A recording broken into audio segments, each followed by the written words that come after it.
ഇന്ന് 27ാമത്തെ നോമ്പിൻ്റെ വിശേഷങ്ങളാണ് കേട്ടോ കാണിക്കുന്നത്. അപ്പോൾ നോമ്പൊക്കെ തീരാറായി, പെരുന്നാളങ്ങ് എത്തി, എല്ലാവരും പുതിയ ഡ്രസ്സൊക്കെ എടുത്തോ. അപ്പോൾ ഞാൻ ഇന്ന് എന്തായാലും നമ്മൾ ഇതിനൊക്കെ തയ്യാറാക്കി എടുക്കാൻ പറ്റിയൊരു നല്ലൊരു സ്വീറ്റിൻ്റെ റെസിപ്പിയാണ് കിണ്ണത്തപ്പം. നമ്മളെ വീടുകളിലൊക്കെ സാധാരണ നോമ്പും എന്തെങ്കിലും വിശേഷ ദിവസങ്ങളൊക്കെ വരുമ്പോൾ മെയിനായിട്ട് കാണുന്ന ഒരു ഐറ്റമാണ് കേട്ടോ ഒരു കിണ്ണത്തപ്പം എന്ന് പറയുന്നത്. അതെങ്ങനെ പെർഫെക്റ്റ് ആയിട്ട് ഒട്ടും ഫ്ലോപ്പ് ആവാത്ത രീതിയിൽ നമുക്ക് തയ്യാറാക്കി എടുക്കാം എന്ന് നോക്കാം കേട്ടോ. അപ്പോൾ ഞാൻ ദാ ഈ ഒരു കാണിച്ച കപ്പിൽ ഈ ഒരു കപ്പിൻ്റെ അളവിനാണ് എല്ലാ കാര്യവും എടുത്തിട്ടുള്ളത്. അപ്പോൾ ഒരു കപ്പ് സോണാ മസൂരി റൈസാണ് ഞാൻ എടുത്തിട്ടുള്ളത്. നന്നായിട്ട് കഴുകി 4-5 മണിക്കൂറൊന്ന് കുതിർത്തെടുത്തിട്ടുണ്ട്. ആ ഒരു സോക്ക് ചെയ്തിട്ടുള്ള അരി വെള്ളമൊന്നും ഇല്ലാതെ നമുക്കൊന്ന് മാറ്റിയിട്ട് ഒരു മിക്സിയുടെ ജാറിലേക്ക് മാറ്റി കൊടുക്കാം കേട്ടോ. എന്നിട്ട് അതിലേക്ക് ആ ഒരു അരി അളന്നിട്ടുള്ള അതേ കപ്പിന് തന്നെ ഒരു കപ്പ് നല്ല കട്ടിയുള്ള തേങ്ങാപ്പാൽ ഒഴിച്ചിട്ട് നല്ല ഫൈനായിട്ടൊന്ന് അരച്ചെടുക്കാം. ഇനി അരച്ചെടുത്തിട്ടുള്ള ആ ഒരു കൂട്ടിലോട്ട് ഇനി നമുക്ക് ആ ഒരു അരി അളന്നിട്ടുള്ള അതേ കപ്പിന് തന്നെ ഒരു കപ്പ് പഞ്ചസാര, പിന്നെ ഒരു മുട്ട ചേർത്ത് കൊടുക്കുന്നുണ്ട്. അപ്പോൾ ഈ ഒരു കപ്പിന് ഒരു മുട്ട ധാരാളം മതി കേട്ടോ. നമ്മളിനി ഒരുപാട് ചേർക്കരുതെങ്കിൽ മുട്ടയുടെ ഫ്ലേവർക്ക് വന്നിട്ടേ അതിനൊരു വേറെ ടേസ്റ്റായി പോകും. കറക്റ്റാണ് കേട്ടോ. ഒരു കപ്പ് അരിക്ക് ഒരു മുട്ട, ഒരു കപ്പ് പഞ്ചസാര, പിന്നെ അതാ ഒരു 4-5 ഏലക്കയും കൂടെ ചേർത്ത് കൊടുക്കാം. പിന്നെ നമ്മൾ ബാക്കിയുള്ള 2 കപ്പ് തേങ്ങാപ്പാൽ, മൊത്തം ഒരു 3 കപ്പ് നല്ല കട്ടിയുള്ള തേങ്ങാപ്പാൽ ചേർക്കണം കേട്ടോ.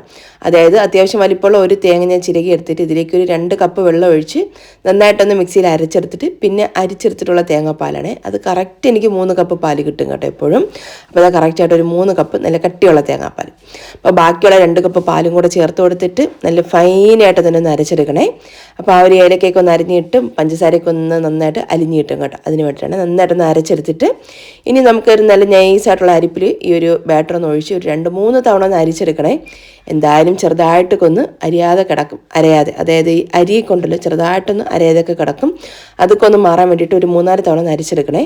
അപ്പോൾ ഒരു ഏലക്കയുടെ ആ ഒരു തൊണ്ടൊക്കെ ഒന്ന് മാറി കിട്ടും. ആ ഒരു ഏലക്കയുടെ ഫ്ലേവർ നന്നായിട്ട് ഇറങ്ങുകയും ചെയ്യും.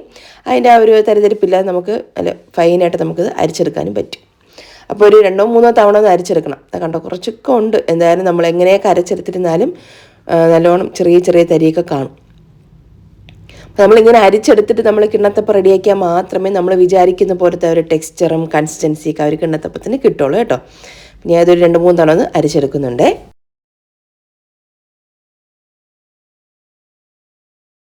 പിന്നെ അതുപോലെ തന്നെ ഈ ഒരു സോണാ മസൂരി റൈസിന് പകരമായിട്ട് കൈമ റൈസ് എടുക്കാം, അല്ലെന്നുണ്ടെങ്കിൽ ഇന്ത്യ ഗേറ്റിൻ്റെ ബസ്മതി റൈസ് എടുക്കാം.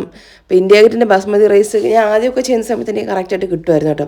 പിന്നെ എപ്പോഴും 1-2 പ്രാവശ്യം ചെയ്ത സമയത്ത് എനിക്ക് ഫ്ലോപ്പ് ആയിട്ടുണ്ടായിരുന്നേ. പിന്നെ അതിന് ശേഷം പിന്നെ ഞാൻ ആ റൈസിലോട്ട് നോക്കാറില്ല തിരിഞ്ഞ്.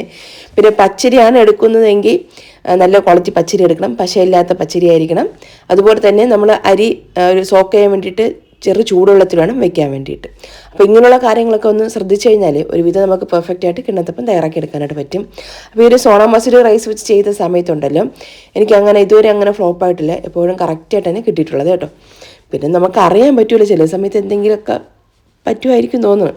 പക്ഷേ ഈ എടുക്കുന്ന അളവും കാര്യങ്ങളൊക്കെ കറക്റ്റായിട്ട് എടുത്തു കഴിഞ്ഞാൽ ഒരുവിധം നല്ല രീതിയിൽ തന്നെ കിട്ടും കേട്ടോ. അപ്പോൾ ഈ ഒരു റൈസ് വെച്ച് ചെയ്തിട്ട് എനിക്ക് ഇതുവരെ അങ്ങനെ ഫ്ലോപ്പ് ആയിട്ടില്ല. കൈമ റൈസ് വെച്ച് ചെയ്തിട്ട് ഒട്ടും ഫ്ലോപ്പ് ആയിട്ടില്ല കേട്ടോ. നല്ല പെർഫെക്റ്റ് ആയിട്ട് തന്നെ കിട്ടിയിട്ടുള്ളത്. അപ്പോൾ നമുക്കിത് സ്റ്റീം ചെയ്തെടുക്കാൻ വേണ്ടിയിട്ട് ഒരു ഇഡ്ഡലി ചെമ്പിലോട്ട് വെള്ളം വെച്ച് കൊടുത്തിട്ടുണ്ട്. പിന്നെ നമുക്ക് അതിലേക്ക് ഒരു ഇഡ്ഡലി ഇടിയപ്പമൊക്കെ നമ്മൾ തയ്യാറാക്കുന്ന ഒരു തട്ടില്ലേ, അതൊന്ന് ഇറക്കി വെച്ചെടുക്കാം കേട്ടോ. അപ്പോൾ നിങ്ങളുടെ കയ്യിൽ നല്ല കംഫർട്ടായിട്ടുള്ള പാത്രം കാണുമല്ലോ, അതിൽ റെഡിയാക്കിയാൽ മതി. ഞാൻ ഇപ്പോൾ വീഡിയോ എടുക്കുന്നതുകൊണ്ട് മാത്രമാണ് ഈ ഒരു സ്റ്റീലിൻ്റെ ഈ ഒരു ഇഡ്ഡലി ചെമ്പ് എടുത്തത്. എനിക്ക് ഒട്ടും ഇഷ്ടമല്ല കേട്ടോ ഇതിൻ്റെ അകത്ത് ഇങ്ങനെ കിണ്ണത്തപ്പം റെഡിയാക്കാൻ വേണ്ടിയിട്ട്. പെർഫെക്റ്റ് ആയിട്ട് അങ്ങനെ എപ്പോഴും എനിക്ക് കിട്ടാറില്ല. എനിക്കൊരു പഴയ ഒരു പാത്രമുണ്ട്, അതിൽ ചെയ്യുമ്പോൾ എനിക്ക് പെർഫെക്റ്റ് ആയിട്ട് കിട്ടും എങ്ങനെയൊക്കെ ചെയ്താൽ. അപ്പോൾ ഞാൻ അതുകൊണ്ട് തന്നെ പിന്നെ വീഡിയോ എടുക്കാൻ വേണ്ടിയിട്ട് ഒരു വൃത്തിക്ക് ഇരിക്കട്ടെ എന്ന് വിചാരിച്ചിട്ട് ഈ ഒരു പാത്രം എടുത്താണേ. കുഴപ്പമില്ലാത്ത രീതിയിൽ കിട്ടിയിട്ടുണ്ട്. പക്ഷേ അതിലാണെന്നുണ്ടെങ്കിൽ ഒന്നും കൂടെ പെർഫെക്റ്റ് ആയിട്ട് കിട്ടും. നല്ല നെരുക്കമാണ് കേട്ടോ ആ പാത്രം. അതാകുമ്പോൾ നല്ല രീതിയിൽ ആവിയൊന്നും നല്ല രീതിയിൽ കിട്ടിയിട്ട് പെട്ടെന്ന് റെഡിയായി കിട്ടുകയും ചെയ്യും. അപ്പോൾ ഇതിൽ നമ്മൾ പിന്നെ ഫോയിൽ പേപ്പറൊക്കെ വെച്ച് കവർ ചെയ്തിട്ടാണ് പിന്നെ ഞാൻ വേവിച്ചെടുത്തിട്ടുണ്ടായിരുന്നത്. അപ്പോൾ ഞാൻ ഒരു ഇഡ്ഡലി തട്ട് വെച്ചിട്ട് അതിൻ്റെ മുകളിലോട്ട് ഈ ഒരു സ്റ്റീലിൻ്റെ ഒരു പ്ലേറ്റ് ഒന്ന് ഇറക്കി വെച്ച് കൊടുത്തിട്ടുണ്ട്. പിന്നെ ഒരു 2-3 ടീസ്പൂൺ നെയ്യ്, നമ്മൾ വീട്ടിൽ തന്നെ തയ്യാറാക്കിയിട്ടുള്ള നെയ്യാണ് കേട്ടോ. ആ ഒരു നെയ്യും കൂടെ ഒഴിച്ചു കൊടുക്കാം. എന്നിട്ട് വേണം നമ്മളിതിലേക്ക് ബാറ്റർ ഒഴിക്കാൻ കേട്ടോ. എനിക്ക് ഈ ഒരു പാത്രത്തിനുണ്ടല്ലോ കറക്റ്റായിട്ട് ആ ഒരു അത്രയും ബാറ്റർ നിൽക്കും കേട്ടോ. അപ്പോൾ അതിനനുസരിച്ചിട്ടാണ് ഈ ഒരു തട്ട് ഞാൻ വെച്ച് കൊടുത്തത്. ഇത്തിരി നല്ല കട്ടിക്ക് കിണ്ണത്തപ്പം വേണ്ട എന്നുണ്ടെങ്കിൽ ചെറിയ തട്ട്, അതായത് ചെറിയ തട്ടല്ല ഇതുപോലെ തട്ട് തന്നെ വെച്ചിട്ട് മാവ് 2 ബാച്ചായിട്ട് ഒഴിച്ചിട്ട് 2 പ്രാവശ്യം 2 പ്ലേറ്റിൽ നിന്ന് റെഡിയാക്കി എടുത്താലും പെട്ടെന്ന് റെഡിയാക്കി കിട്ടും. ഒരു 15 മിനിറ്റ് കൊണ്ട് തന്നെ അതൊന്ന് സ്റ്റീം ചെയ്തിട്ട് എടുക്കാനായിട്ട് പറ്റും കേട്ടോ. ഇതിപ്പോൾ ഒരു 25-30 മിനിറ്റൊക്കെ എടുക്കും ഇതൊന്ന് റെഡിയായി കിട്ടാൻ വേണ്ടി. അപ്പോൾ അതായത് ഇതിലേക്ക് നമുക്ക് ആ ഒരു എടുത്ത് വെച്ചിട്ടുള്ളൊരു ബാറ്റർ ഇതിലേക്ക് അങ്ങ് ഒഴിച്ചു കൊടുക്കാം. കറക്റ്റ് ആ ഒരു പ്ലേറ്റ് ഫുള്ളായിട്ടുണ്ടായിരുന്നു കേട്ടോ. പിന്നെ ഈ ഒരു പാത്രത്തിൻ്റെ ഒരു കുഴപ്പമെന്ന് വെച്ചാൽ വെള്ളം മുകളിലോട്ട് വീഴും കേട്ടോ. അപ്പോൾ അതൊന്നും വെള്ളം വീഴാതിരിക്കാനും അവർ നെരിങ്ങി ആ ഒരു ആവി ഫുള്ളായിട്ട് അതിൻ്റെ ഉള്ളിലോട്ട് നിന്നിട്ട് നന്നായിട്ട് കുക്കാവാൻ വേണ്ടിയിട്ടും ഞാൻ ഒരു ഫോയിൽ പേപ്പർ വെച്ചൊന്ന് കവർ ചെയ്തിട്ടുണ്ട് കേട്ടോ ഇതൊന്ന് വേവിച്ചെടുക്കുന്നത്.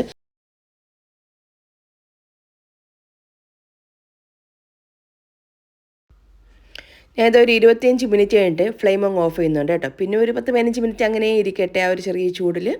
അതിനുശേഷം നമുക്കിതൊന്ന് പുറത്തോട്ട് വെച്ചാൽ മതിയാകും. അപ്പോൾ ഇത് കാണുന്ന സമയത്ത് നമുക്കിത് വെന്തിട്ടില്ലേ എന്നൊക്കെ തോന്നും, പക്ഷേ ഇല്ല, കറക്റ്റായിട്ട് റെഡി ആയിട്ടുണ്ടേ. നമുക്ക് സംശയം ഉണ്ടെങ്കിൽ ഒരു ചെറിയ നമ്മൾ പപ്പട കുത്തി വെച്ച് ഒന്ന് കുത്തി നോക്കി കഴിഞ്ഞാൽ മാവ് ഒട്ടി പിടിക്കാത്ത രീതിയിൽ കിട്ടും.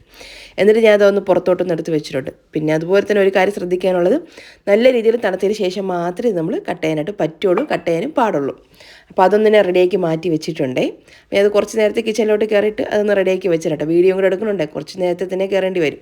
അപ്പോൾ അതൊന്ന് റെഡിയാക്കി മാറ്റി വെച്ചു. ഇനി ഞാൻ വിചാരിച്ചു എന്തെങ്കിലും സ്നാക്സ് ഐറ്റംസ് തയ്യാറാക്കാൻ 2-3 ദിവസം അതൊക്കെ ഒന്ന് റെഡിയാക്കിയിട്ട്, അപ്പോൾ അത് റെഡിയാക്കാൻ വേണ്ടിയിട്ട് ഒരു കടായിലോട്ട് ഒരു 1-2 ടീസ്പൂൺ വെളിച്ചെണ്ണ ഒഴിച്ചിട്ടുണ്ടല്ലോ. ഒരു സവാള, കുറച്ചൊരു 1/4 ഭാഗം മാത്രം ക്യാബേജും, ഒരു ക്യാരറ്റും, 2 പച്ചമുളക്, വെളുത്തുള്ളി, ഒരു 2-3 അല്ലി വെളുത്തുള്ളി ചതച്ചതും കൂടെ ചേർത്ത് കൊടുക്കുന്നുണ്ട്. ചെറിയൊരു വെജ് സമൂസ ഉണ്ടാക്കിയെടുക്കാൻ വേണ്ടിയിട്ടാണ് കേട്ടോ. വേറെ സംഭവങ്ങളൊന്നുമില്ല, സിമ്പിളാണ് കേട്ടോ. ഇതൊന്ന് ജസ്റ്റ് ഒന്ന് വഴറ്റിയെടുക്കണം. പിന്നെ പൊടികളൊക്കെ ചേർത്തിട്ട് നമുക്ക് ആ ഒരു സമൂസ ലീഫിലൊന്ന് ഫില്ല് ചെയ്തിട്ട് ഫ്രൈ ആക്കി എടുക്കുക, അത്രയേ ഉള്ളൂ. അപ്പോൾ നമുക്ക് ആദ്യം ഈ ഒരു പച്ചക്കറിക്കൊന്ന് സോട്ട് ചെയ്തിട്ടെടുക്കാം. പിന്നെ ഇതിലേക്ക് ആവശ്യത്തിനുള്ള ഉപ്പ് ചേർത്ത് കൊടുക്കാം കേട്ടോ. ഗ്രീൻ പീസൊക്കെ വേവിച്ചത് നമ്മൾ ഫ്രീസറിലൊക്കെ സ്റ്റോക്ക് ഉണ്ടെങ്കിൽ അത് ചേർത്ത് കൊടുക്കാം. അപ്പം എൻ്റെ കയ്യിൽ അതൊന്നുമില്ല, അങ്ങനെ സോക്കാവാനായിട്ടൊന്നും വെച്ചിട്ടുണ്ടായിരുന്നില്ല, വേവിച്ചിട്ടുമില്ല. അപ്പം ഇത് സിമ്പിളായിട്ടുള്ളൊരു കാര്യമാണ്. അത്യാവശ്യം ടേസ്റ്റും ഉണ്ട് ഈ ഒരു സമൂസയ്ക്ക്. നമ്മൾ വേറെ കുറേ കാര്യങ്ങൾ ചേർക്കുന്നതിനേക്കാളും ചിക്കനൊക്കെ ഒന്ന് കഴിക്കാൻ ഇഷ്ടപ്പെടാത്തവർക്കാണെന്നുണ്ടെങ്കിൽ ഇത് നല്ലതായിട്ട് ഇഷ്ടപ്പെടും. അപ്പോൾ ഞാനത് ആ ഒരു പച്ചക്കറി ഒന്ന് സോട്ട് ചെയ്തെടുക്കുന്നുണ്ട്. ഉപ്പ് കൂടെ ചേർത്ത് കൊടുത്തിട്ടുണ്ടേ. ചെറുതായിട്ടൊന്ന് സോട്ടായി വന്നിട്ടുണ്ട്. ഇനി നമുക്കിതിലേക്ക് ഒരു 1/2 ടീസ്പൂണോളം മുളക് പൊടി, കാശ്മീരി പ്ലസ് നോർമൽ ചില്ലി പൗഡറാണ് കേട്ടോ. അപ്പോൾ അതൊന്ന് ചേർത്ത് കൊടുക്കാം. എന്നിട്ടൊന്ന് വഴറ്റി നോക്കാം. എന്നിട്ട് നമുക്ക് ബാക്കിയുള്ള പൊടികളൊക്കെ ഇതിലേക്ക് ചേർത്ത് കൊടുക്കാം. വേണമെങ്കിൽ ചേർക്കാൻ പറ്റുകയാണ്. ആദ്യം നമ്മൾ മുളക് പൊടി ഇട്ടിട്ടൊന്ന് സോട്ട് ചെയ്ത് നോക്കുന്നത്. അപ്പോൾ അതത്രയും മതി കേട്ടോ, ഒരുപാട് ചേർക്കേണ്ട മസാലകളൊക്കെ. അപ്പോൾ അത്രയും മുളക് പൊടി ചേർത്ത് കൊടുക്കാം. പിന്നെ ഒരു 1/4 ടീസ്പൂൺ ഗരം മസാലപ്പൊടിയാണ് ചേർത്ത് കൊടുക്കുന്നത്. പിന്നെ ഒരു 1/2 ടീസ്പൂണോളം പെരിഞ്ജീരകത്തിൻ്റെ പൊടിയും കൂടെ ചേർത്ത് കൊടുക്കാം. ഞാൻ പിന്നെ കുറച്ച് മഞ്ഞൾപ്പൊടിയും കൂടെ ചേർത്ത് കൊടുക്കുന്നുണ്ട്. പിന്നെ ഒരു 1/2 ടീസ്പൂൺ തന്നെ കുരുമുളക് പൊടിച്ചതും കൂടെ ചേർത്ത് കൊടുക്കാം. അപ്പോൾ ഇതെല്ലാം കൂടെ ചേർത്ത് നന്നായിട്ടൊന്ന് വഴറ്റി ഫ്ലെയിം ഓഫ് ചെയ്തിട്ട് മാറ്റി വയ്ക്കാം. ഒന്ന് തണുത്ത് വന്നതിന് ശേഷം നമ്മളിതൊന്ന് ഫില്ല് ചെയ്തെടുത്താൽ മതിയാകും. സമൂസയുടെ ഫില്ലിങ് റെഡി ആയിട്ടുണ്ട്. ഒന്ന് തണുത്ത് വന്നിട്ടുണ്ട്. നമുക്കിനി അത് ഫില്ല് ചെയ്തിട്ടെടുക്കാം. സമൂസ ലീഫ് എടുത്തിട്ടുണ്ടല്ലോ, ഇതുപോലെ ഒന്ന് ഫോൾഡ് ചെയ്തെടുക്കുക. നമ്മളിങ്ങനെ കോൺ ഷേപ്പിലൊന്ന് ഫോൾഡ് ചെയ്തെടുത്തിട്ട് അതിനുള്ളിൽ ഈ ഒരു മസാല ഫില്ലിംഗ് ഒക്കെ വെച്ചിട്ട് ഒന്ന് ഇതുപോലെ ഒന്ന് റെഡിയാക്കി എടുക്കുന്നുണ്ട്. പിന്നെ ഞാൻ മൈദ പേസ്റ്റ് വെച്ചിട്ടില്ല, വെറും പച്ചവെള്ളം വെച്ചിട്ടാണ് ഇതൊന്ന് ഒട്ടിച്ചെടുക്കുന്നത്. നിങ്ങൾക്ക് വേണമെങ്കിൽ മൈദ ഒന്ന് മിക്സ് ചെയ്ത് വെച്ചിട്ട് അതൊന്ന് സൈഡിലൊന്ന് ഇങ്ങനെ തേച്ച് കൊടുത്തിട്ടുണ്ടല്ലോ, ഒന്ന് ഒട്ടിച്ചെടുത്താലും മതി. എനിക്കിതിപ്പോൾ അങ്ങനെ പെർഫെക്റ്റായിട്ട് തന്നെ ഇരിക്കും, ഇളകി പൊട്ടി പോകില്ല കേട്ടോ, നല്ല പെർഫെക്റ്റായിട്ട് തന്നെ കിട്ടാറുണ്ട്. അപ്പോൾ അതുകൊണ്ട് ഞാൻ ഇങ്ങനെ തന്നെയാണ് ഇപ്പോൾ ചെയ്യുന്നത്. പിന്നെ ഞാൻ കുറച്ച് മരിച്ചിനൊന്ന് വേവിച്ചെടുത്തിട്ടുണ്ട്. കുറച്ച് വെള്ളം കൂടി പോയി തണുക്കുമ്പോൾ ഒന്ന് കട്ടിയായി കിട്ടിക്കോളും. അപ്പോൾ അത് മരിച്ചിനെ ഒന്ന് ഉടച്ചൊന്ന് വേവിച്ച് വെച്ചിട്ടുണ്ട്. തലേ ദിവസം മീൻകറി ബാക്കി ഉണ്ടായിരുന്നു കേട്ടോ. അപ്പോൾ അതുകൊണ്ടാണ് ഈ ഒരു മരിച്ചിനെ ഞാൻ ഒന്ന് റെഡിയാക്കി എടുത്തത് തന്നെ. അപ്പോൾ കഞ്ഞിയും വെച്ചിട്ടുണ്ടായിരുന്നു. അപ്പോൾ കഞ്ഞിയും മരിച്ചിനെയും മീൻകറിയൊക്കെ കൂട്ടിയിട്ട് കഴിക്കാമെന്ന് വിചാരിച്ചിട്ട് അങ്ങനെ ചെയ്തതാണ്. അപ്പോൾ കിണ്ണത്തപ്പം തണുത്ത് വന്നിട്ടുണ്ട്. അപ്പോൾ നമ്മുടെ നോമ്പ് തുറക്കുള്ള സമയമായിട്ടുണ്ട് കേട്ടോ. അതുകൊണ്ട് തന്നെ ഫ്രൂട്ട്സൊക്കെ ഒന്ന് കട്ട് ചെയ്തൊന്ന് റെഡിയാക്കി വെച്ചു. ജ്യൂസൊന്ന് തയ്യാറാക്കിയിട്ടുണ്ടായിരുന്നു.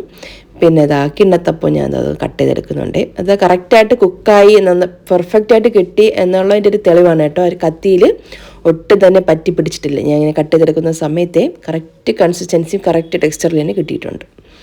പിന്നെ നമുക്കിത് ചെറിയ ചെറിയ പീസായിട്ടൊന്ന് മുറിച്ചിട്ട് ആദ്യത്തെ ഒരെണ്ണം എടുക്കാൻ കുറച്ച് ബുദ്ധിമുട്ടായിരിക്കും. എന്തായാലും ചെറുതായിട്ടൊന്ന് പൊട്ടിപ്പോകും. നമ്മളിങ്ങനെ എടുക്കണ്ടേ, ബുദ്ധിമുട്ടായിരിക്കും. അപ്പോൾ ഞാൻ ഒന്ന് എടുക്കാനും ശ്രമിച്ചു, ചെറുതായിട്ടൊന്ന് പൊട്ടിയിട്ടുണ്ട്. എന്നാലും ഞാൻ ഒന്ന് മാറ്റി വെച്ചു. ജെല്ലി ടെക്സ്ചറിൽ തന്നെ ഉണ്ടായിരുന്നു. പിന്നെ അതെല്ലാം ഞാനതൊരു പ്ലേറ്റിലോട്ടൊന്ന് മാറ്റി വെച്ചിട്ടുണ്ട്. അപ്പോൾ ഞാനാണെങ്കിൽ മുട്ട കഴിക്കാത്തതുകൊണ്ട് എനിക്ക് ഈ ഇങ്ങനെ മുട്ട ചേർക്കുന്ന ഒരു ഐറ്റംസ് ഞാൻ കഴിക്കില്ല കേട്ടോ. അപ്പോൾ അതിൻ്റെ ടേസ്റ്റ് എന്നിട്ട് എനിക്ക് ഒട്ടും അറിയാൻ പറ്റുന്നുണ്ടായിരുന്നില്ല. പക്ഷേ ഇതാണ് എൻ്റെ ഒരു അളവെന്ന് പറഞ്ഞു. പക്ഷേ കഴിച്ചവർക്ക് നല്ലതാണെന്ന് പറഞ്ഞു, നല്ല ടേസ്റ്റ്, നല്ല ടെക്സ്ചറും അവർക്ക് സൂപ്പറായിരുന്നു എന്ന് പറഞ്ഞു കേട്ടോ. പിന്നെ സമൂസ നമ്മൾ നേരത്തെ റെഡിയാക്കി വെച്ചില്ലേ, അതും കൂടെ ഒന്ന് ഫ്രൈ ആക്കിയിട്ടെടുക്കാം. അവസാനം ഞാൻ ഇങ്ങനെ ഈ കിണ്ണത്തപ്പം ഇങ്ങനെ മണപ്പിച്ച് നോക്കിയിട്ട് ഒട്ടും തന്നെ മുട്ടേരെ മണമൊന്നും ഇല്ലായിരുന്നു കേട്ടോ. പിന്നെ ഞാൻ വിചാരിച്ചു എന്തായാലും രണ്ടും കൽപ്പിച്ച് ഒരു ശകലം ഒരു കുഞ്ഞ് പീസ് ഞാൻ അങ്ങനെ കഴിച്ചു നോക്കിയിട്ടോ. പക്ഷെ നല്ല ടേസ്റ്റ് ഉണ്ടായിരുന്നു. അപ്പോൾ ഞാൻ കുറേ നാൾ എത്രയോ വർഷമായിട്ടോ ഈ മുട്ട ചേർത്ത സാധനങ്ങളൊക്കെ കഴിച്ചിട്ട്. അപ്പോൾ എനിക്ക് കഴിച്ചപ്പോൾ നന്നായിട്ട് ഇഷ്ടപ്പെട്ടു. ഒരു ശകലേ കഴിച്ചോളൂ കേട്ടോ, എനിക്ക് കൂടുതൽ കഴിക്കാൻ പറ്റില്ല. ഒരിത്തിരി ഇങ്ങനെ വായിലിങ്ങനെ വെച്ച് നോക്കിയിട്ടുണ്ടായിരുന്നേ. അപ്പോൾ എന്തായാലും പെർഫെക്റ്റ് ആയിരുന്നു. കറക്റ്റ് റെസിപ്പിയാണ് കേട്ടോ. അപ്പോൾ കഞ്ഞിയൊക്കെ റെഡിയാക്കി വെച്ചതാണ് കേട്ടോ കാണിച്ചത്. പിന്നെ ഇതാ സമൂസയൊക്കെ ഒന്ന് ഫ്രൈ ആക്കി എടുത്തിട്ടുണ്ട്. പിന്നെ ഇതാ നമ്മുടെ നോമ്പ് തുറക്കുന്ന സമയപ്പോൾ കിച്ചണൊക്കെ ഇതാ ക്ലീൻ ആണ് കേട്ടോ. പാത്രങ്ങളൊക്കെ കഴുകി എല്ലാം റെഡിയാക്കി മാറ്റി വെച്ചു. പിന്നെ നേരെ ടേബിളിലോട്ട് പോയിട്ടുണ്ട്. പിന്നെ ഞാൻ കുറച്ച് മുട്ട കറി വെക്കാൻ വേണ്ടിയിട്ട് എടുത്തതായിരുന്നു. അതും കൂടെ ഒരു 4-5 മുട്ട രണ്ടായിട്ടൊന്ന് കട്ട് ചെയ്ത് ഉപ്പും കുരുമുളക് ചേർത്ത് വെച്ചിട്ടുണ്ട്. പിന്നെ ഒരു ഷമാമും നാരങ്ങയും സർബത്തൊക്കെ ഒഴിച്ചിട്ട് തയ്യാറാക്കി എടുത്തിട്ടുള്ള ഷമാം ജ്യൂസാണ് കേട്ടോ, നാരങ്ങ കൂടെ ചേർത്തിട്ടുള്ള. പിന്നെ കട്ട് ഫ്രൂട്ട്സ് എല്ലാം റെഡിയാക്കി വെച്ചു. അപ്പോൾ ഇത്രയേ ഉള്ളൂ ഇന്നത്തെ നോമ്പ് തുറ വിശേഷങ്ങളെന്ന് പറയുന്നത്. പിന്നെ നമ്മുടെ രാത്രിയാണ് കേട്ടോ പിന്നെ ഞാൻ ഒരു ഗ്ലാസ് കഞ്ഞിയും കുറച്ച് മരിച്ചിനിയും മീൻകറിയും മീനൊക്കെ വെച്ചിട്ട് കഴിച്ചിട്ടുണ്ടായിരുന്നത്. അപ്പോൾ ഇത്രയൊക്കെ ഉള്ളൂ ഇന്നത്തെ വീഡിയോ എന്ന് പറയുന്നത്. കിണ്ണത്തപ്പത്തിൻ്റെ റെസിപ്പി മറക്കണ്ട, എന്തായാലും ട്രൈ ചെയ്ത് നോക്കിയോ, സൂപ്പർ റെസിപ്പിയാണ് കേട്ടോ.